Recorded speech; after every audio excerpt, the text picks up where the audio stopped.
मधु दुल्हन के रूप में उन सब गुंडों के बीच खड़ी थी जो काले रंग के कपड़े पहने सर झुकाए खड़े थे। उसे नहीं पता था कि वो लोग कौन थे। कुछ देर पहले उसका पति उसे यहाँ बेच कर गया था और इस सिचुएशन ने उसे बुरी तरह से तोड़ कर रख दिया था। लेकिन फिर भी उसे अपने होशो हवास ठीक रखने थे। वो पत्थर बनी जो हुआ उस पर यकीन करने की कोशिश कर रही थी जब भारी जूतों की धमक की आवाज के साथ वहां चलता हुआ एक शख्स आया और मधु के सामने वाले सोफे पर टांग पर टांग रख के बैठ गया। वो उसको हैरानी से देख रही थी। वो शक्ल से अच्छा खासा और बेहतरीन पर्सनैलिटी का मालिक लग रहा था। शक्ल भी गुंडों जैसी बिल्कुल नहीं थी, लेकिन हरकतें बिल्कुल उन जैसी थीं। क्या दिक्कत है? क्यों शोर कर रही हो? तुम्हें मालूम नहीं कि मुझे तेज आवाजें पसंद नहीं? वो बोला तो उसकी आवाज उसकी शख्सियत से भी ज्यादा रौबदार थी। वो उसकी शख्सियत के खौफ में कैद होने लगी, लेकिन फिर सर झटक कर उसने अपने होशो हवास ठीक किए। मुझे यहाँ से जाना है, प्लीज, गुजारिश करते लहजे में देखते हुए वो बहुत हारी हुई लग रही थी। मैंने तुम्हें खरीदा है, तो मैं तुम्हें कैसे वापस जाने दूं? उस शख्स ने, जिसका नाम विवेक था, उसने काट खाने वाले लहजे में कहा। विवेक ने पूछा, और कोई सवाल? लेकिन वो नहीं बोली। क्या हुआ? कुछ बोल क्यों नहीं रही हो अब तुम? मेरा वक्त बहुत कीमती है, सो प्लीज अगर कुछ कहना है तो जल्दी से कह दो, वरना मुझे निकलना है। एक नजर अपनी घड़ी को देखकर वो खड़ा हो गया और फिर उसकी तरफ सवालिया नजरों से देखा। इस बात में कोई शक नहीं था कि मधु दुल्हन बनकर बहुत प्यारी लग रही थी, लेकिन विवेक को उससे कोई मतलब नहीं था। जितने में तुमने मुझे खरीदा है, मैं उसकी दुगनी रकम तुम्हें दे दूंगी। मुझे जाने दो। नजरें झुकाए मधु बोली तो विवेक हंसने लगा। 5 करोड़ में खरीदा है और तुम एक मामूली बैंक मैनेजर, कहाँ से इतनी रकम दोगी? मधु ने बेयकीनी से नजरें उठाकर उसे देखा। उसने तो सारी जिंदगी 1 करोड़ भी एक साथ नहीं देखा था, तो 5 करोड़? उसकी आंखें हैरत से फटी की फटी रह गईं। सच में 5 करोड़? मधु ने बेयकीनी से पूछा। हाँ बिल्कुल, 5 करोड़। इतना महंगा क्यों खरीदा तुमने मुझे? ना समझी से विवेक की तरफ देखते हुए वो अपनी हैरत पर काबू पाते हुए पूछ रही थी। इतना तो उसे एहसास हो गया था कि वो कोई गलत मकसद या हवस का पुजारी नहीं था। देखो, मैं हर काम वक्त पर करने का आदी हूँ, इसलिए जब सही वक्त आएगा तुम्हें बता दिया जाएगा। ये कहकर वो जाने लगा। जब वो पीछे से चिल्लाई, मेरी जिंदगी और मेरी मर्जी नहीं है क्या? मैं ये जिंदगी नहीं जीना चाहती। तुम मुझे यहाँ पर जबरदस्ती नहीं रख सकते। चिल्लाते हुए कहकर उसकी आवाज काफी तेज हो गई, तो वो तेजी से पलटा। पहली बात कि मुझे तेज आवाज पसंद नहीं, तो आइंदा अपनी आवाज को धीमा रखना, वरना मैं बंद कर दूंगा इस आवाज को हमेशा के लिए। उससे चंद कदम दूर खड़े होकर अपनी समंदर जैसी नीली और गहरी आंखों से घूरते हुए इस लहजे में कहा कि मधु की रीढ़ की हड्डी में सिहरन दौड़ने लगी। और दूसरी जरूरी बात, जिसको अपने दिमाग और दिल में बिठाकर मान लो, कि तुम्हारे पति ने तुम्हें खुद हमारे हवाले किया है। इसमें हमारी कोई गलती नहीं। हमने पैसा देकर तुम्हें खरीदा है, सो तुम मुझसे कोई शिकवा नहीं कर सकती। अगर तुम्हें कभी वो इंसान मिला तो तुम उससे कर लेना। हमने तुम्हें जिस काम के लिए हायर किया है, तो तुम्हें वो करना पड़ेगा, क्योंकि हमने तुम्हारी कीमत दी हुई है। अब तुम समझो, तुम्हारे पति को हमने पैसा देकर किसी जॉब के लिए तुम्हें हायर किया है और वो जल्द ही बता दिया जाएगा। मधु की आंखों में झांक कर वो उस कदर सख्त लहजे में कह रहा था कि उसके गले में आंसुओं का गोला अटक गया। Mind it? विवेक की बात सुनकर मधु शॉक्ड रह गई थी। ये हकीकत जानकर कि उसके पति ने उसे इन लोगों के हवाले किया था। अब वो पता नहीं उसे किस मकसद के लिए यूज करने वाले थे। अगर कुछ और पूछना है तो अभी पूछ लो। विवेक मलिक को उस पर रहम आ गया था, सो उसने कपकपाते लबों को देखते पूछा, मेरी आजादी की क्या कीमत होगी? यहाँ से छुटकारे की? वो तो जैसे इसी इंतजार में थी, इसलिए फौरन पूछा। तो चंद लम्हे विवेक खामोशी से उसे देखता रहा। वो सोच कर बोला, तुम्हारी आजादी की क्या कीमत होनी चाहिए, सुबह बताऊंगा। अब जाकर रेस्ट कर लो। विवेक कहकर भारी भारी बूटों के साथ कदम उठाता वहां से चला गया, जबकि मधु का सर फिक्र से फटा चला जा रहा था। मधु का इंटरव्यू बिल्कुल अच्छा नहीं हुआ था। तभी सीमा वहां पर आ गई। क्या हुआ मधु, तुम इतनी परेशान क्यों लग रही हो? उसकी रूममेट ने ना समझी से उसे यूं टहलते देखा और सवालिया नजरों से पूछ लिया। मेरा इंटरव्यू बिल्कुल अच्छा नहीं हुआ। मैं तैयारी करके गई थी, लेकिन पता नहीं कैसे सारे जवाब दिमाग से निकल गए। परेशानी से अपनी कनपटी को मसलते हुए वो अब उसको बता रही थी, तो सीमा ने फौरन इनकार में सिर हिलाया। यार, ये कोई बड़ी बात नहीं है। तुम्हारा सीजीपीए पहले से ही काफी अच्छा रहा है, तो फिक्र करने की जरूरत नहीं है। सीमा ने फौरन तसल्ली दी। तुम्हें मालूम है कि मुझे मैनेजर की सीट के लिए अप्लाई करना है और उसके लिए बहुत कंपटीशन है यार। मुझे नहीं लगता कि मैं क्वालिफाई करूंगी। उसके हर अंदाज से ये परेशानी झलक रही थी, लेकिन फिर भी सीमा ने उसे काफी तसल्ली देने की कोशिश की। मौसी ने कहा है कि वो अगले 2 महीने में आकर मेरी शादी कर देंगी। उससे पहले मैं थोड़ा सा फाइनेंशियली सेटल होना चाहती हूँ। उसकी बात सुनकर सीमा ने चौंक कर उसकी तरफ देखा। इतनी जल्दी? मेरी दादी के घरवाले तो ये करने को तैयार नहीं थे, सो मैं उनसे कभी नहीं मिली। अलबत्ता तकरीबन मैं 15 साल की थी जब मौसी लोगों ने यूके जाने का प्लान बनाया, क्योंकि मौसा जी वहां पर ही होते थे। मौसी ने मुझे अपने साथ यूके ले जाने की कोशिश की थी, लेकिन कुछ कागजात का इशू आ गया था। वैसे भी मैं वहां पर भी नहीं जाना चाहती थी और उनकी फैमिली में कबाब में हड्डी नहीं बनना चाहती थी। सो मैंने यहाँ पर हॉस्टल को ज्वाइन कर लिया। मेरे पिता की कुछ जमीन मेरे नाम पर थी, तो उसके पैसों से अब तक गुजारा होता रहा है, वरना मौसी के ससुराल वाले तो उनकी भी जिंदगी मुश्किल कर देते। सो उन्होंने यही कहा है कि वो मेरी शादी कर देंगी। उसे समझ नहीं आ रहा था कि वो क्यों इतनी एकदम से थक गई थी। चंद महीने पहले ही उसकी डिग्री पूरी हुई थी और उसके बाद इंटर्नशिप को हुए चंद हफ्ते हुए थे कि उसने इस जॉब के लिए अप्लाई कर दिया। हालांकि उसे कोई उम्मीद नहीं थी, लेकिन फिर भी कहीं ना कहीं दिल में यकीन जरूर था कि वो क्वालिफाई कर जाएगी। सारी रात उसकी प्रार्थना करते गुजर गई। अगले दिन जब उसे क्वालिफाई होने का ईमेल मिला तो पहले तो यकीन ही नहीं आया। फिर वो भागकर भगवान के आगे हाथ जोड़े खड़ी हो गई। खुशी से उसकी आंखों से आंसू टपक रहे थे। सीमा भी काफी खुश थी। उनकी दोस्ती को काफी साल हो गए थे, सो अब उन दोनों का रिश्ता भी बहनों जैसा था। उसके बाद उसने बैंक ज्वाइन कर लिया। शुरू शुरू में तो उन लोगों ने उसे काफी ज्यादा टफ टाइम दिया था और खुद भी वो काफी परेशान रही थी, क्योंकि कुछ समझ में नहीं आता था कि वो क्या करे और कोई मदद करने वाला भी नहीं था। सो आहिस्ता आहिस्ता ही सही, मगर मधु सब सीख गई थी और यूं उसकी जॉब को तकरीबन महीने हो गए थे। फिर मौसी इंडिया आ गई। दूरियां इतनी बढ़ गई थीं कि अब मधु को मौसी के आने की कोई खास खुशी नहीं हुई थी। बस जैसे किसी से मिलकर अच्छा लगता है, तो यही एहसास था। लेकिन मौसी उसे अपने साथ अपने घर ले गई। वो उसके लिए काफी तोहफे वगैरह लेकर आई थी। वो जिंदगी में सिर्फ रिश्तों को तरस रही थी, सो उसके लिए उन तोहफों की कोई खास अहमियत नहीं थी। लेकिन फिर भी उसने मौसी को थैंक यू कहा। तुम्हें यहाँ पर इतने साल हो गए हैं मधु, और तुम्हें ये भी मालूम था कि तुम्हारा मेरे अलावा कोई नहीं है, तो कम से कम कोई लड़का ही पसंद कर लेती, क्योंकि इतना तो मुझे मालूम है कि तुम्हें बहुत से लड़कों ने अप्रोच करने की कोशिश की थी। अब मैंने तो सारी जिंदगी यूके में गुजारी है, तो यहाँ पर मैं तुम्हारे लिए कैसे कोई लड़का तलाश कर सकती हूँ। मौसी ने उसी शाम खाना खाने के बाद जब वो लोग चाय पी रहे थे, तो उन्होंने काफी फिक्रमंदी से उसकी तरफ देखते कहा, तो अपने आप में ही वो मुजरिम बन गई। पहले उसे मौसी से बहुत सी शिकायतें थीं, लेकिन अब वो शिकायतें खत्म हो चुकी थीं। जब मधु को ये ख्याल आया कि मौसी सिर्फ उसके लिए इंडिया आई थी, वो ना भी आती तो वो क्या कर लेती। जहां सब रिश्तों ने उससे मुंह मोड़ लिया था, वहां पर अगर वो भी मुंह मोड़ लेती तो वो क्या कर सकती थी। लेकिन अगर वो मधु की शादी का सोच रही थी, तो ये उनका बड़प्पन था। सो उसने फौरन लबों पर मुस्कान सजाई। बस मौसी, मेरा इस तरफ कभी ध्यान ही नहीं गया, और सच कहूं तो मैं कभी भी आपका भरोसा नहीं तोड़ना चाहती थी, तो वजह शायद ये भी होगी। मुस्कुराकर उनको देखते हुए मधु ने कहा। मौसी ने गहरी सांस ली, जो कि फिक्र से भरी हुई थी।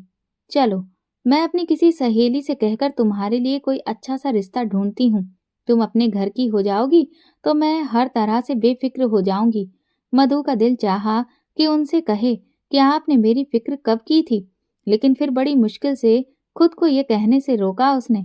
मधु ने मौसी से ये भी कभी नहीं पूछा था कि उसके पिता को क्या हुआ था। मम्मी की मौत के बाद उसे उसकी दादी के घर से क्यों लेकर आए थे। उसे अपने पापा का अक्सर ख्याल आता था, लेकिन उसने तो कभी उनकी तस्वीर भी नहीं देखी थी। और फिर ये भी गुस्सा था कि जब उन्होंने कभी उसके बारे में नहीं सोचा था, तो उसे क्या पड़ी है। कभी कभी उसे याद आती थी, लेकिन वो अपनी यादों का गला घोट दिया करती थी। जब इंसान को अपनी हकीकत समझ आ जाती है और वो हालात से समझौता कर लेता है तो वो खामोश हो जाता है और अपने सवालों के जवाब ढूंढने की कोशिश नहीं करता है। धीरे धीरे इंसान अकेले रहना सीख लेता है। उसे किसी रिश्ते की कोई परवाह नहीं रहती। मौसी ने अपनी कुछ सहेलियों से शादी के बारे में बात की तो उनकी सहेलियों ने कुछ नए रिश्ते बताए थे जो मौसी को पसंद नहीं आए, क्योंकि वो लोग काफी दहेज की डिमांड कर रहे थे। इसीलिए मौसी ने किसी रिश्ते वाली औरत का सहारा ले लिया जो कुछ ही दिनों में एक अच्छा सा रिश्ता लेकर आ गई थी। मौसी को वो काफी पसंद आ गया था, सो मधु की शादी तय कर दी गई। जब उसने सीमा को बताया तो वो तो चौंक ही उठी थी। तुमने देखा है उस लड़के को जिससे तुम्हारी शादी तय हुई है? सीमा उससे मिलने आई और उसने पूछा।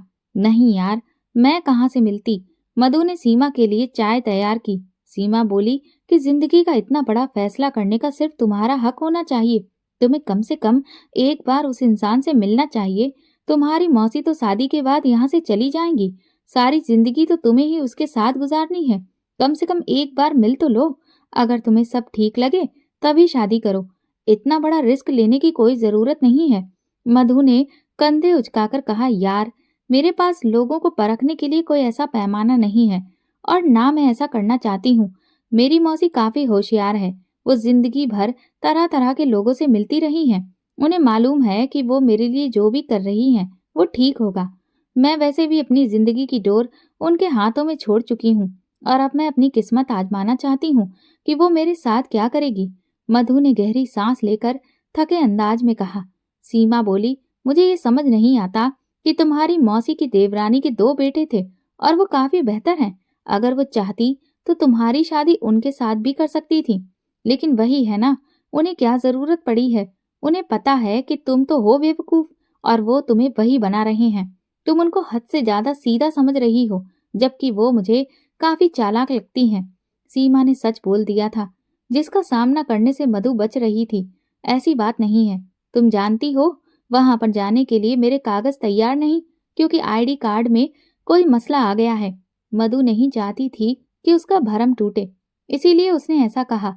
सीमा बोली, बस करो, तुम्हारे पैसे पर वो लोग यूके में शिफ्ट हो गए हैं और अब तुम बेशक जानकर अनजान बनी रहो, लेकिन मैं अच्छे से जानती हूँ कि तुम्हारी मम्मी के पास इतनी जमीन तो जरूर थी कि उसे बेचकर कोई भी यूके में आसानी से सेटल हो जाता। तुम्हें कम से कम एक बार तो अपने लिए बोलना चाहिए था। इतने बेवकूफ बनने की जरूरत क्या है? मधु कहने लगी, यार मैं कुछ नहीं करना चाहती। सब कुछ मैंने अपनी किस्मत पर छोड़ दिया है, इसलिए प्लीज ऐसी बातें करके मुझे परेशान ना करो। बस प्रार्थना करो कि सब ठीक हो। तभी उसने सामने देखा और मुस्कुराने लगी, क्योंकि सामने से मौसी आ रही थी। मधु उनके सामने बिल्कुल नॉर्मल रहना चाहती थी। सीमा उनसे मुस्कुराकर मिली। कभी कभी इंसान मजबूरी में भी मुस्कुराकर सिर्फ इसलिए मिलता है क्योंकि वो अपनों को कोई तकलीफ नहीं देना चाहता है। वो नहीं चाहती थी कि उसके जाने के बाद उसकी मौसी उससे किसी तरह की पूछताछ करे, इसीलिए वो होठों पर मुस्कुराहट सजा रही थी। मधु की मौसी बोली, बेटा इसकी अगले हफ्ते शादी है तो तुम जरूर आना। इतनी जल्दबाजी में शादी इसलिए कर रहे हैं क्योंकि यूके में मेरी बेटी का कन्वोकेशन है और मैं इसकी विदाई वाले दिन ही चली जाऊंगी। फिर तो शायद 1 या 1.5 साल के बाद ही चक्कर लगाऊंगी। तुम लेकिन इसके पास आती रहना। मैंने सुना है कि ये तुम्हारी अच्छी दोस्त है। सीमा ने मुस्कुराकर सर हिला दिया, लेकिन अंदर ही अंदर वो उन्हें मीठी छुरी कहने लगी। और उसके बाद वो काफी देर बैठी रही और शॉपिंग वगैरह की बातें की। 1 हफ्ता कैसे गुजर गया पता नहीं चला। दुल्हन बनी मधु आईने के सामने खड़ी थी।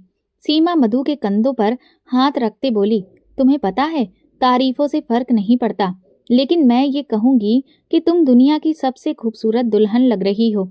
लेकिन ना जाने क्यों मधु मुस्कुरा भी ना सकी। कैसा महसूस हो रहा है तुम्हें? मधु बोली, कुछ भी महसूस नहीं हो रहा, सच कह रही हूँ। मुझे ऐसा लग रहा है जैसे मैं बिल्कुल शून्य हो गई हूँ। ना कोई खुशी है ना कोई गम, जैसे ये कोई आम दिन हो। मधु ने गहरी सांस लेकर कहा, कोई बात नहीं यार, ऐसा हो जाता है। तुम उसे पहले नहीं मिली हो ना, इसी वजह से एक्साइटमेंट नहीं है। तुम देखना, शादी के बाद तुम इतनी खुश रहोगी जिसकी कोई हद ही नहीं होगी। मैं ऊपर वाले से तुम्हारे लिए दुआ मांगूंगी। थोड़ी देर के बाद ही बारात के आने का शोर होने लगा और फिर मधु को स्टेज पर लाया गया और फिर शादी हो गई। मधु के दिल में किसी तरह का कोई जज्बात नहीं आए, लेकिन आज उसे अपने पिताजी और उनके घरवाले बहुत याद आ रहे थे। ऐसा क्यों था, उसे समझ नहीं आ रहा था। वो फूट फूट कर रो रही थी। सीमा और मौसी ने उसे तसल्ली देने की कोशिश की, लेकिन आज उसे एहसास हुआ कि वो इस भरी दुनिया में अकेली थी। उसका कोई अपना नहीं था। खून के रिश्तों का होना कितना जरूरी होता है और उनकी कमी किस तरह से आपके अंदर ही अंदर खा जाती है, इस बात का एहसास उसे आज हर पल हुआ है। कुछ देर में उसकी विदाई हो गई। उसके पति का नाम वरुण था। मधु ने बस एक बार वरुण को देखा। वो अच्छी खासी शकल का इंसान था, लेकिन मधु के दिल में कोई भी जज्बात नहीं जागे। शायद इस वजह से क्योंकि उसके परिवार की कमी उसे अंदर ही अंदर तोड़ रही थी। विदाई के वक्त उसकी मौसी ने उसे अपने सीने से लगाकर बहुत नसीहतें दी। थोड़ी ही देर में उनकी फ्लाइट थी, इसलिए वो और उसका पति एक कार में गए। दोनों के बीच एक खामोशी छाई थी। तभी वरुण बोला, आपके लिए एक बहुत बड़ा सरप्राइज है। वरुण के ऐसा कहने पर मधु ने नासमझी से उसकी तरफ देखा। कभी वरुण बोला, पहले आप मुझे ये बताएं कि शादी को लेकर आप कितनी खुश हैं। वरुण के सवाल पर उसे कितनी देर लगी ये समझने में और फिर जवाब ढूंढने में। उसने कहा कि अभी वो इस बात का कोई जवाब नहीं दे सकती। वो लोग एक सुनसान रास्ते से गुजर रहे थे कि तभी गाड़ी अचानक झटके के साथ रुकी। क्या हुआ? मधु ने नासमझी से वरुण की तरफ देखा। पता नहीं, लगता है टायर पंचर हो गया है। और फिर गाड़ी से उतरा कि अचानक से 4-5 गाड़ियों ने उन लोगों को घेर लिया। मधु बहुत परेशान हो गई थी। वो बाहर निकलने लगी, लेकिन वरुण ने उसे मना कर दिया था कि वो गाड़ी से बाहर ना निकले। तकरीबन 15 से 20 मिनट गुजर गए कि वरुण गाड़ी के पास आया। वो इस वक्त काफी परेशान लग रहा था। मधु ने कांपती हुई आवाज में डरते हुए अंदाज में पूछा, क्या हुआ वरुण? उसने कहा, मधु तुम उठकर दूसरी गाड़ी में आओ, इसका टायर पंचर हो गया है। उसने सामने वाली गाड़ी की तरफ इशारा किया। मधु पूछने लगी, लेकिन वो लोग कौन थे? वो इस वक्त बहुत परेशान थी। वरुण ने इनकार में सिर हिलाकर कहा, तुम उनको छोड़ो, चलकर जल्दी से उस गाड़ी में बैठो। वो लोग मेरे जानने वाले हैं। उसने संजीदगी से कहते हुए सामने इशारा किया तो मधु और परेशान हो गई। लेकिन इस वक्त उसका पति ही उसका रखवाला था, इसलिए उसकी बात मानकर वो सामने वाली गाड़ी में जा बैठी, जिसका पिछला दरवाजा खुला है। लेकिन वो जैसे ही गाड़ी में बैठी, गाड़ी दौड़ा दी गई। वो चिल्लाती रह गई, उसका पति पीछे है, लेकिन किसी ने उसकी कोई बात नहीं सुनी। उसे बहुत डर लग रहा था, लेकिन उसने ये जरूर देखा था कि वरुण अपनी जगह पर खामोशी से खड़ा था, जैसे कि उसने ये सब कुछ अपनी मर्जी से किया हो। दोस्तों, अगर आपको ये कहानी अच्छी लग रही हो तो प्लीज लाइक और कमेंट करें। लेकिन मधु को यकीन नहीं हो रहा था कि उसका पति कोई ऐसी हरकत कर सकता है। उसके मन में बहुत सवाल आ रहे थे।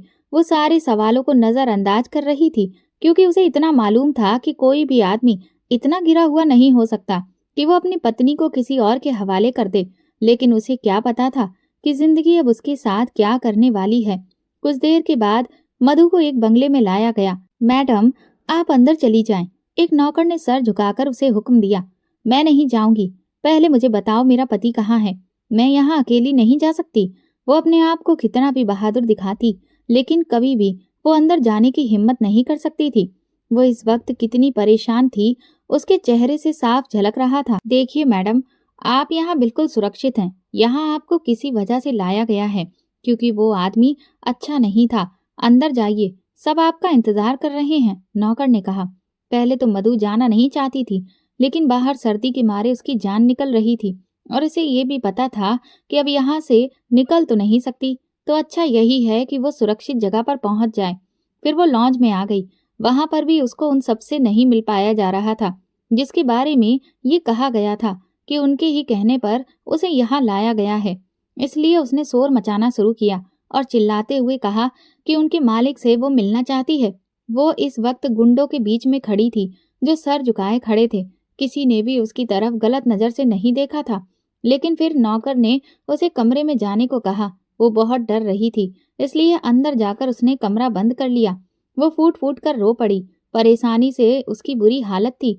उसे पता नहीं था कि उसे यहाँ किस मकसद के लिए लाया गया है। उसके पति ने तो उसे बेच दिया था, लेकिन अगर इस नए अमीरजादे ने भी उसे बेच दिया तो फिर क्या होगा। उसका दिल बुरी तरह से कांप रहा था कि तभी इतनी देर में दस्तक हुई, जिससे वो डर के मारे उछलकर खड़ी हो गई। उसने पूछा, कौन है? कांपती हुई आवाज में वो हकला रही थी। मैं मेम साहब, मैं हूँ लक्ष्मी, खाना लेकर आई हूँ। मधु ने कहा, मुझे भूख नहीं है, ले जाओ खाना और मुझे डिस्टर्ब मत करना। लक्ष्मी बोली, ठीक है। इतना कहकर वहां से चली गई। मधु अपने चेहरे पर हाथ रखकर एक बार फिर से बच्चों की तरह रोने लगी। वो अपनी किस्मत पर रो रही थी। उसकी मौसी को तो पता भी नहीं होगा कि उस पर इस वक्त क्या बीत रही है।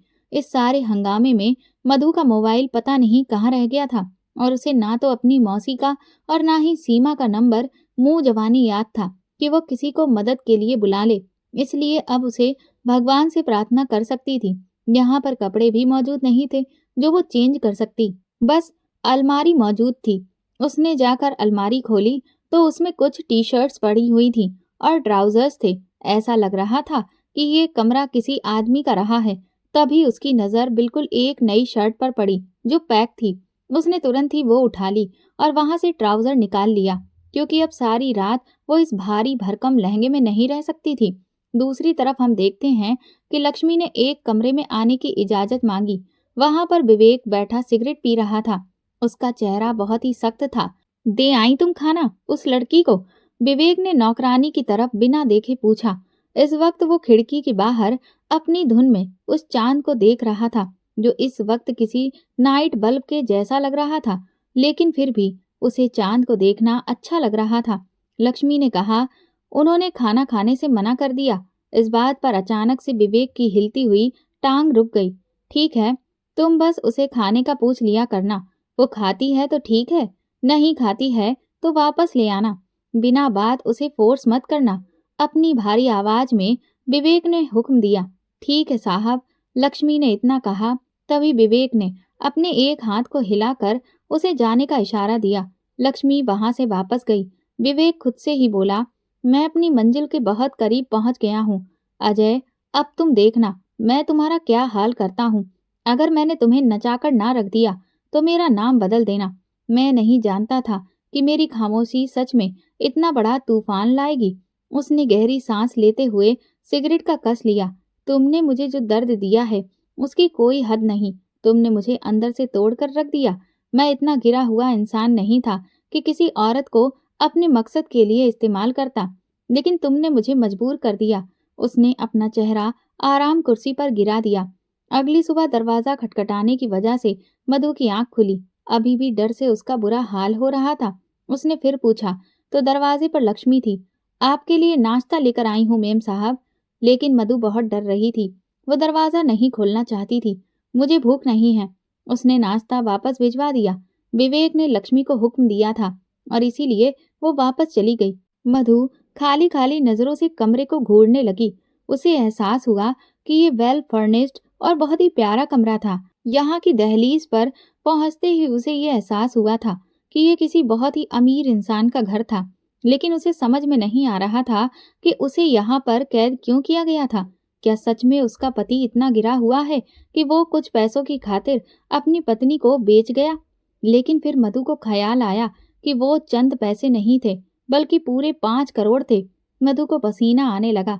हालांकि आज मौसम ठंडा था। इसने मुझे 5 करोड़ में क्यों खरीदा? मधु को फिक्र सताने लगी। शायद अब ये मुझे 10 करोड़ में बेच देगा।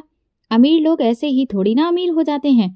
ये घर कितना प्यारा है और कितनी महंगी गाड़ियां हैं।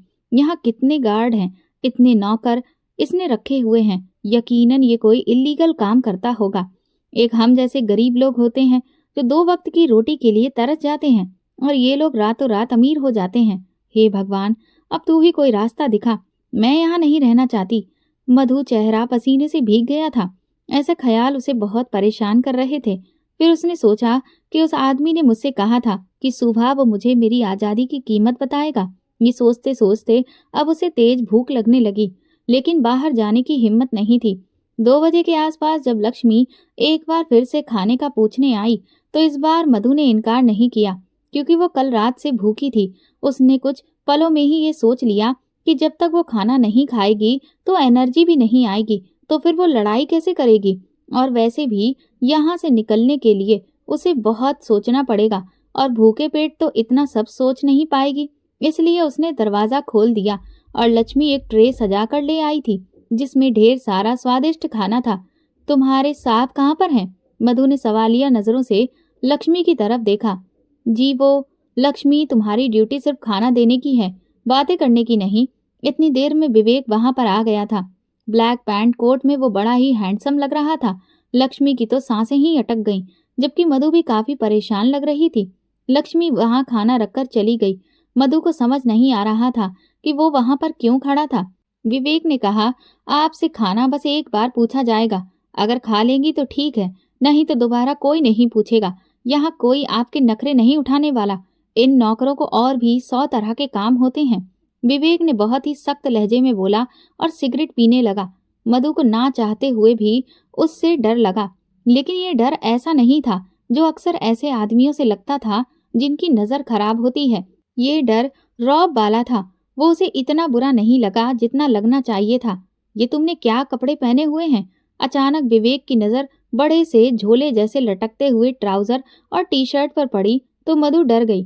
वो बोली, सारी रात मैं लहंगे में सोती रहती क्या? मेरा इतना भारी ड्रेस था। मधु का डर थोड़ा सा कम हुआ। शनाया, विवेक ने फिर किसी को आवाज दी। कुछ कदमों की दूरी पर खड़ी हुई मॉडर्न कपड़े पहने हुए एक लड़की सामने आई। विवेक ने उससे कहा कि उनके साइज की कुछ ड्रेस, जूते और बाकी जरूरत का सामान ले आना। इतना सुनकर वो लड़की, जो विवेक की सेक्रेटरी या जो भी थी, उसने सिर हिला दिया। मधु ने कहा, रात को आपने कहा था कि आप मुझे मेरी आजादी की कीमत बताएंगे। अब मुझे बताइए। वो बहुत बेसब्र हो रही थी। इस घर में तुम आजादी से घूम फिर सकती हो। तुम्हारी इज्जत को यहाँ पर कोई खतरा नहीं है। बस तुम्हें जो टास्क दिया जाएगा वही पूरा करना है। विवेक ने एक नजर उसकी तरफ देखकर फिर सामने दीवार की तरफ देखते हुए अपनी बात को कहा। मधु को इतना तो अब तक समझ आ चुका था कि विवेक की नजर खराब नहीं है। वो सिर्फ एक नजर ही उसे देख रहा था और फिर यहाँ वहां देखने लगता था जैसे कि वो अपनी नजरों को बचा रहा हो। मधु ने सवालिया नजरों से विवेक की तरफ देखकर पूछा, कैसा टास्क? अभी लंच कर लो, बाद में बता दूंगा, क्योंकि अभी मुझे एक जरूरी मीटिंग के लिए निकलना है। इतना कहकर विवेक वहां से चला गया और इस बार उसने मधु के कमरे का दरवाजा बंद नहीं किया था। शनाया शाम तक मधु के लिए कपड़े और जरूरत का सामान ले आई थी। मधु को सारे ही कपड़े अच्छे लगे थे। कपड़ों की क्वालिटी से उसे अंदाजा हो गया था कि वो सभी कपड़े ब्रांडेड थे। वो नहाकर फ्रेश हो गई और उसने ब्लू कलर का सूट पहन लिया। पता नहीं क्यों उसे वरुण के धोखे का इतना दुख नहीं हुआ था। ऐसा लग रहा था कि वो अपने दिल से जैसे पहले से ही इस तरह के किसी हादसे के लिए तैयार थी। और फिर जब ये हादसा सच में हो गया तो उसे ऐसा लगा कि जैसे बस उसका डर खत्म हो गया हो। शादी से पहले और इस हादसे के हो जाने से पहले तक मधु के अंदर एक अजीब सा डर था जो अब खत्म था। उसे ऐसा लग रहा था कि पहले वो सुरक्षित हाथों में नहीं थी, जबकि अब वो किसी सुरक्षा के घेरे में थी। विवेक ने उसे लॉन्ज में बुलाया तो वो चली गई। उस वक्त विवेक सफेद रंग की शर्ट और ब्लू जीन्स में काफी हैंडसम लग रहा था। मौसम काफी ठंडा था, लेकिन विवेक पर इस मौसम का कोई असर नहीं हो रहा था। मधु ने कंधे पर शॉल ओढ़ रखी थी। Have a seat please. Vivek ने मधु को बैठने का इशारा किया तो वो बैठ गई। कल सुबह सुबह आपको एक ऑफिस का पता दिया जाएगा। शनाया तुम्हें जैसा तैयार करेगी वैसा ही तुम तैयार हो जाना। फिर मेरा ड्राइवर तुम्हें वहां पर ड्रॉप करेगा और तुम्हें जो टारगेट होगा वो सुबह बता दिया जाएगा। फिर उस जगह पर पहुंचकर बस तुम एक शख्स से टकराओगी और फिर एक नजर उसकी तरफ देखोगी, मुस्कुराओगी और वापस आ जाओगी। मधु ने हैरानगी से विवेक की तरफ देखा। क्या मतलब? मैं ऐसी कोई भी घटिया हरकत नहीं करूंगी। मधु ये सुनकर तिल मिलाकर रह गई थी। तुम्हें जितना कहा है तुम उतना करोगी। तुम्हें इसी काम के लिए हायर किया गया है, विवेक ने गुस्से में कहा। मधु ये सुनकर दंग रह गई थी, लेकिन विवेक ने कहा कि अगर उसने ऐसा नहीं किया तो फिर वो उसे यहाँ से जाने नहीं देगा। वो उसकी बात मानने पर मजबूर हो गई थी। अगले दिन मधु को जैसा कहा गया उसने वैसा ही किया। वो हर बात मानने पर मजबूर थी। उसे वहां पर कुछ हफ्ते हो गए थे। एक बात उसने महसूस की थी कि विवेक बहुत ही बुलंद किरदार का इंसान था, लेकिन उसे ये नहीं पता था कि आखिर उसे यहाँ पर कैद करने और इस तरह के चरित्रहीन काम करवाने के पीछे क्या वजह थी। पर उसे इतना समझ में आ गया था कि विवेक कोई आवारा किस्म का इंसान नहीं था जो उस पर गलत तरह की नजर रखकर बैठा हो या फिर उसे कहीं बेचने के बारे में सोच चुका हो। क्या तुम्हारा दिमाग खराब हो गया है? अजय की मां ने गुस्से से उससे कहा। मैं सच कह रहा हूँ, कुछ दिन पहले वो मेरे ऑफिस में मुझसे टकराई है। उसके बाद मैंने उसे कई बार फुटपाथ पर, कभी गाड़ी में और पता नहीं कहाँ कहाँ देखा है।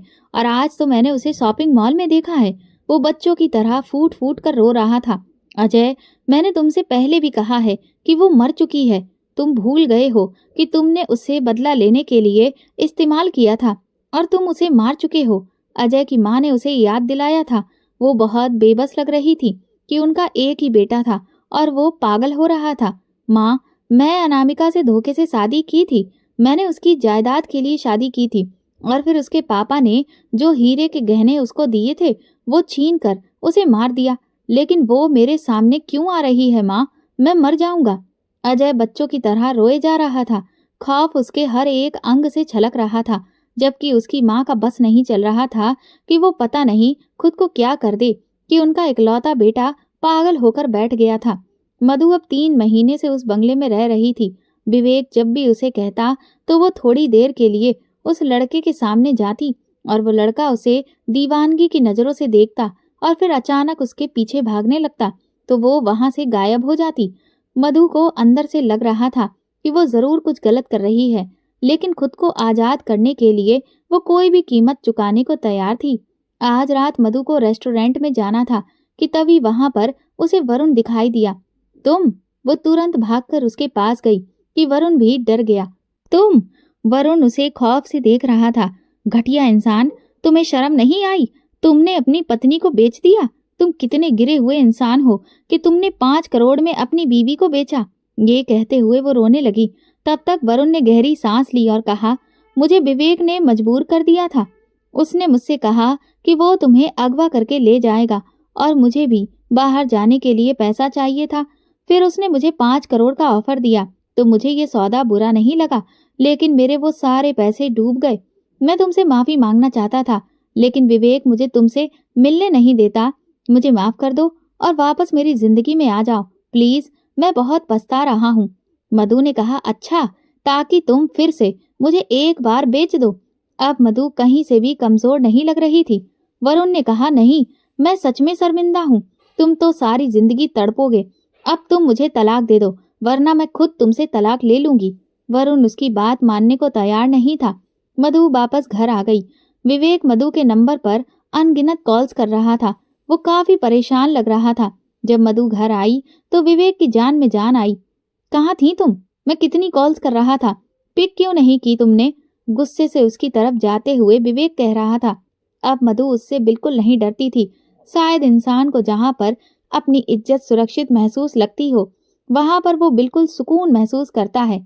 मैं ये घर छोड़कर नहीं जा रही हूँ, और वैसे भी तुमने मेरा नंबर ट्रेसिंग पर लगाया हुआ है ना, तो डर किस चीज का है? मधु अपने दोनों बाजुओं को बांधकर उसकी तरफ आते हुए तेज लहजे में बोल रही थी, जबकि विवेक थोड़ा डरते हुए अपने बड़े बड़े कदम हटाकर पीछे हट रहा था। आज से पहले मधु इस तरह से बागी नहीं हुई थी। देखो, तुम जॉब कर रही हो, तो जब तुम बगैर बताए जॉब से गायब हो जाओगी तो मुझे तो फिक्र होगी ना। वहां पर तुम किसके लिए गई थी? विवेक अभी बोल ही रहा था कि तभी मधु पहले से भी ऊंची आवाज में चिल्लाई, क्या मैं इंसान नहीं हूँ? पहले तुमने मुझे खरीद लिया, मेरी शादी वाली रात जो भी कहा वो किया मैंने। अगर ये जबरदस्ती भी जॉब मैं कर रही हूँ ना, तो जॉब पर भी इंसान कभी कभी छुट्टी तो कर सकता है। मेरा पति मिला था मुझे वहां पर, उससे हिसाब किताब करने लगी थी। इतना कहकर मधु घुटनों के बल गिरी और रोने लगी, जबकि विवेक अपने सर पर हाथ रखकर उसे देख रहा था। अच्छा, तुम फिक्र मत करो, मैं कुछ दिनों के बाद तुम्हें तुम्हारे पति के पास भेज दूंगा। विवेक उसे रोता हुआ नहीं देख सकता था और इस लम्हे उसे इस बात का एहसास हुआ कि ये लड़की पता नहीं कब उसे इतनी प्यारी हो गई थी कि उसका रोना उसे परेशान कर रहा था। जबकि विवेक की बात सुनकर मधु एक पल को चुप हुई और फिर खा जाने वाली नजरों से उसे देखते हुए कहा, तुम कौन हो? तुम हो कौन? मेरी जिंदगी का फैसला करने वाले। पहले तुमने मेरी शादी वाली रात मुझे खरीद लिया और अब तुम कह रहे हो कि तुम मुझे वहां उसके पास वापस भेज दोगे। मैं तुम्हें जिंदा गाड़ दूंगी और फिर मैं खुद को भी खत्म कर लूंगी। मधु की आवाज रो रो कर बैठ गई थी। खुद को खत्म क्यों करना? हमारा कॉन्ट्रैक्ट हुआ था, उसके मुताबिक आपको वापस जाना होगा। वो इतनी संजीदगी से कह रहा था कि मधु बेयकीनी से उसे देखती रह गई। मैं तुम्हारा सर फोड़ दूंगी, तुम होते कौन हो? आए बड़े, मेरी जिंदगी का फैसला करने वाले। मैं तुम्हें जिंदगी भर माफ नहीं करूंगी। और वो वरुण है ना, जहर लगता है मुझे।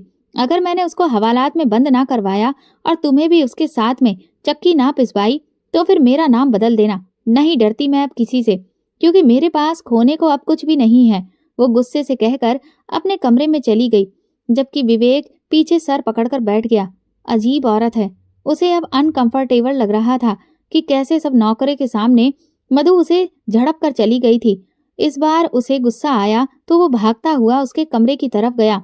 दरवाजा खुला था और मधु बेड के साथ नीचे सोफे के करीब बैठी रो रही थी। विवेक वहां पर रुक गया। उसका रोना उसे तकलीफ दे रहा था। फिर वो अपने कमरे में आ गया। अनामिका, मैं तुमसे प्यार करता हूँ। अनामिका उसके पापा के दोस्त की बेटी थी। विवेक के पापा और अनामिका के पापा शुरू से ही साथ ही रहे थे और फिर उन्होंने अपनी बेटी अनामिका को पढ़ने के लिए विवेक के घर पर ही भेज दिया था। विवेक उस पर जान देता था। कोई यकीन नहीं करता था कि ये वही संजीदा इंसान है जो ऑफिस में किसी को मुंह भी नहीं लगाता था, लेकिन यहाँ अनामिका के सामने वो बच्चा बना होता था। माँ, मैं चाहता हूँ कि आप मेरी और अनामिका की शादी कर दें। विवेक ने अपनी माँ की तरफ देखा। ओफो, अब बस भी करो। कितनी बार कह चुकी हूँ कि हाँ, तुम्हारी शादी मैं अनामिका से ही करूंगी, लेकिन अभी उसकी पढ़ाई तो पूरी हो जाने दो। ममता ने प्यार से अपने बेटे को देखकर कहा। माँ, मुझे कभी कभी डर लगता है कि मैं उसे खो दूंगा। इस दुनिया में सिर्फ उसकी माँ ही थी जिसके साथ विवेक ऐसी बातें कर सकता था। बेकार की बातें मत किया करो बेटा, हमने बचपन से ही तुम्हारा रिश्ता उसके साथ तय किया है। ममता ने उसे तसल्ली दी, जिस पर वो मुस्कुरा दिया। फिर वक्त गुजरने लगा और जब अनामिका 5वें सेमेस्टर में थी तब विवेक को अनामिका के लहजे में कुछ बदलाव महसूस हुआ। वो उससे पूछता रह गया, लेकिन अनामिका ने उसे कुछ भी नहीं बताया। और फिर एक रोज उस पर बिजली गिरी जब अनामिका घर वापस नहीं आई। घर से कीमती जेवर और बहुत से पैसे भी चोरी हो गए थे। विवेक की बहन रचना भी इस सब से सदमे में थी। वो अनामिका की बेस्ट फ्रेंड थी, लेकिन उसने पता ही नहीं चलने दिया कि कभी वो कोई ऐसा खेल भी खेलेगी। सब घर वालों पर कयामत टूट पड़ी जब सबको यकीन हो गया कि वो घर छोड़कर किसी लड़के के साथ भाग गई थी। तो सबसे ज्यादा जुल्म तो विवेक के साथ हुआ था, जिसने बचपन से लेकर आज तक सिर्फ उसके बारे में ही सोचा था। सगाई, शादी और बाकी सारी रस्मों तक की अंगूठियों को वो पसंद कर चुका था, क्योंकि वो अच्छे से जानता था कि अनामिका को अंगूठियां बहुत पसंद थी। अब विवेक बिल्कुल खामोश हो गया था। सभी अनामिका को खोज रहे थे और इधर विवेक ने खामोशी का दामन नहीं छोड़ा। सबने उसे समझाने की बहुत कोशिश की, लेकिन अब वो बिल्कुल चुप था। कुछ दिनों के बाद ही अनामिका और अजय को तलाश कर लिया गया। पता चल गया था कि उन्होंने शादी कर ली है। जब विवेक को ये खबर हुई कि अनामिका और अजय घर आए हैं तो वो दूसरे शहर चला गया। अनामिका के पापा ने फोन करके कहा था कि वो जाकर उसे जो भी सजा देना चाहता है वो दे दे। इस पर विवेक ने कहा था कि वो उसे कोई सजा नहीं देना चाहता, बस अब आपने सामने ही उनकी एक बार फिर से शादी करके उसे विदा कर दें। लेकिन हाँ, वो एक बार अजय को जरूर देखना चाहता था कि वो कौन लड़का था जिसके लिए अनामिका ने उसे ठुकरा दिया। कुछ महीने गुजर गए, लेकिन हंसने बोलने वाला और हर वक्त मजाक करने वाला लड़का बिल्कुल बदल गया था। उसने अपनी जिंदगी के 25 साल सिर्फ अनामिका के बारे में सोचते हुए गुजारे थे और आखिर में वो किसी और के साथ चली गई। फिर शायद अनामिका की जिंदगी में कोई तकलीफें आईं कि उसने एक दिन विवेक को कॉल किया। उसका दिल तो जैसे उस वक्त धड़कना ही भूल गया था। कभी वो सुबह शाम उसकी आवाज सुनने का आदी था, लेकिन फिर इसके बाद उसने खुद को इतना बिजी किया और भगवान के और भी ज्यादा करीब कर लिया कि अब उसे किसी और भी चीज की बिल्कुल याद ही नहीं रहती। अनामिका विवेक से माफी मांग रही थी। तुम्हें माफी मांगने की कोई जरूरत नहीं है अनामिका। तुम मुझे छोड़कर गई तो मैं भगवान के करीब आ गया हूँ और जो सुकून मुझे यहाँ पर मिला है वो और कहीं नहीं मिला। मैं तुम्हारा शुक्रगुजार हूँ। विवेक का लहजा बहुत ही नॉर्मल था। अनामिका बोली, सब घरवाले मुझसे नाराज हैं। विवेक, वो टूटे हुए लहजे में कह रही थी। तुम मुझे माफ कर दो। विवेक ने कहा कि तुम बात करो, सब ठीक हो जाएगा। अनामिका ने कहा कि पापा कह रहे थे कि तुम जिसके लिए सारे रिश्तों को छोड़कर गई हो और अब सिर्फ तुम उसी से रिश्ता रखो और दोबारा इस घर में कभी फोन मत करना। सब मुझसे प्यार करते थे, लेकिन अब सब कैसे बदल गए। अनामिका, तुमने जो कदम उठाया उसकी वजह से सब मजबूर हो गए हैं। इसके बाद विवेक ने कॉल काट दी। अनामिका ने कभी दोबारा उसे फोन नहीं किया, लेकिन एक दिन उसकी माँ ने उसे खबर दी कि अनामिका की डेड बॉडी आई है। आकर आखिरी बार उसे देख लो। विवेक को तो लगा कि वो मर जाएगा। कोई भी उसका पोस्टमार्टम करवाने पर राजी नहीं था, लेकिन विवेक के आगे किसी की ना चली। और फिर जो सच निकला था, वो विवेक ने किसी को भी नहीं बताया था कि अनामिका की मौत हार्ट अटैक से नहीं, जहर पिलाने से हुई थी। उसका दिल तो चाहा कि वो अभी अजय को खत्म कर दे, लेकिन वो ऐसा नहीं कर सका। वो खामोश हो गया। अनामिका के मरने के बाद से लगा कि वो भी अंदर से मर गया है। वो बहुत तड़पा था, क्योंकि अनामिका उसके लिए बहुत खास थी।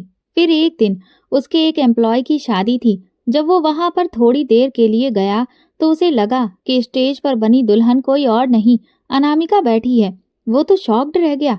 कुछ ही लम्हों में उसे बदला लेने का ख्याल आ गया, लेकिन उससे बुरा एक और ख्याल था जो उस पर हावी था कि उसे कोई भी ना छुए। जिस रात अनामिका को किसी और ने छुआ था, उसे इतनी तकलीफ नहीं हुई थी जितनी तकलीफ इस बार हो रही थी।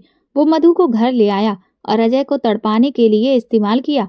अजय पागल हो चुका था, क्योंकि वो सबसे कहता था कि वो उसे नजर आती है, मगर कोई नहीं मानता था। और उसकी माँ अब अफसोस में थी कि उसके बेटे ने इतनी बड़ी गलती की थी और उसने भी उसका इसमें साथ दिया था। और अब ये सारी दौलत किसी काम की नहीं थी। विवेक को लग रहा था कि किस्सा खत्म हो गया है, मगर वो ये नहीं जानता था कि ये कहानी तो अभी शुरू हुई है। मधु उसके कमरे में आई और ये पहली बार हुआ था कि वो उसके कमरे में आई थी। विवेक ने तुरंत उसे बैठने को कहा। मैं बस ये जानना चाहती हूँ कि आपने वरुण को क्यों मजबूर किया? तुम वरुण को नहीं छोड़ना चाहती? उसके साथ रहने का बहाना ढूंढ रही हो? विवेक के इस कदर दो टूक पूछने पर वो परेशान हो गई। मधु बोली, मेरा इस दुनिया में कोई नहीं है। जब वो छोड़ देगा तो फिर मैं कहाँ जाऊंगी? इसीलिए मैं हर तरह का समझौता करने को तैयार हूँ। कुछ रह नहीं गया है मेरा इस दुनिया में, वो टूटे हुए लहजे में कह रही थी। ये सुनकर विवेक को दुख हो रहा था कि मधु वरुण की तरफ लौट जाएगी। मधु ने कहा, लेकिन मुझे कौन अपनाएगा बिना किसी खानदान के? विवेक का दिल चाहा कि वो कह दे, मैं अपनाऊंगा, लेकिन वो ऐसा नहीं कह सकता था। बहुत मुश्किल से उसने खुद को ये कहने से रोका। तुम्हारा परिवार कहाँ गया? पहली बार मधु उसके साथ आराम से बैठी, उसको सब बता रही थी। तुम्हारे पिताजी का क्या नाम था? अमर सारस्वत। विवेक को तो लगा कि जैसे किसी ने उसके सर पर आसमान गिरा दिया हो। उसने तुरंत ही मधु से कहा कि अब तुम यहाँ से जाओ, क्योंकि मेरी एक जरूरी मीटिंग है। मधु के जाते ही उसने फौरन अपने पापा के दोस्त अमर सारस्वत को फोन किया। उन्होंने कंफर्म कर दिया था कि मधु उनकी ही बेटी थी। उसकी माँ की मौत के बाद उसकी मौसी जबरदस्ती उसे वहां से ले गई थी, ये कहकर कि वो उसकी अच्छी परवरिश करेगी। मैंने उसे बाद में बहुत ढूंढा, पर वो मुझे कहीं नहीं मिली। इस वक्त अमर बच्चों की तरह अपनी बेटी के लिए रो रहे थे। मैंने अपनी जवानी में बस एक गुनाह किया था कि किसी की बेटी की कदर नहीं की, और फिर उसने अपनी जान दे दी।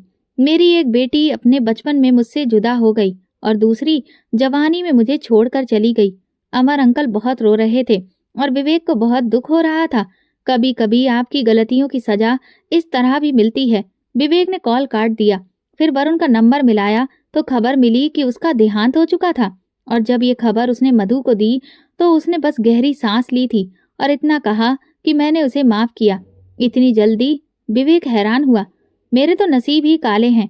जब मेरी माँ मरी तो मेरे बाप ने पलटकर कभी पूछा ही नहीं, और शादी हुई तो अगवा करके ले आए। पति के पास वापस जाने का सोचा तो वो भी मर गया। मैं भला क्यों किसी को दोष दूं, जब मेरी खुद की किस्मत ही ऐसी है। उसकी आंखों से आंसू गिरने लगे। विवेक ने कहा कि मेरे पास तुम्हें देने के लिए सरप्राइज है, और फिर वो वहां से चला गया। अगले 2 दिन तक वो घर नहीं आया। मधु विवेक को बहुत मिस कर रही थी। उसे लड़ने की आदत सी हो गई थी। जब विवेक वापस आया तो उसके साथ काफी लोग थे। तुम अकेली नहीं हो, ये परिवार तुम्हारा है। विवेक ने जब सबको मिलवाया तो सबने पहले उसे अनामिका ही कहा। विवेक ने सबको सख्ती से मना किया था कि वो मधु को ये नहीं बताएंगे कि वो कभी अनामिका से मोहब्बत करता था, क्योंकि उसका कहना था कि अब की बार उसने मोहब्बत मधु से की थी और वो नहीं चाहता था कि मधु कभी भी ये समझे कि वो उसे अनामिका समझकर मोहब्बत कर रहा था। मधु अपने पिता से मिली। उनसे सारे अपने गिले शिकवे दूर किए, बहुत कुछ कहा, सबने उसे पलकों पर बिठाया। कुछ ही दिनों में विवेक देख रहा था कि मधु सब घरवालों से घुल मिल चुकी थी। लग ही नहीं रहा था कि उनके दरमियान इतने सालों तक फासला रहा। फिर अमर अंकल ने जब मधु से विवेक के साथ शादी की बात कही तो वो चौंक गई, लेकिन जब उन्होंने कहा कि मैं अब तुम्हारा बाप बनकर ये फैसला कर रहा हूँ, तो वो मान गई।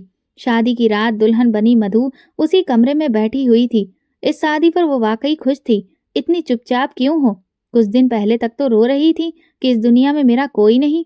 मधु ने कहा, वरुण का देहांत हो गया तो ये सोचकर दुख भी हुआ कि अब कोई नहीं बचा, लेकिन भगवान मुझे इतना कुछ देने वाला है, ये मैंने सपने में भी नहीं सोचा था।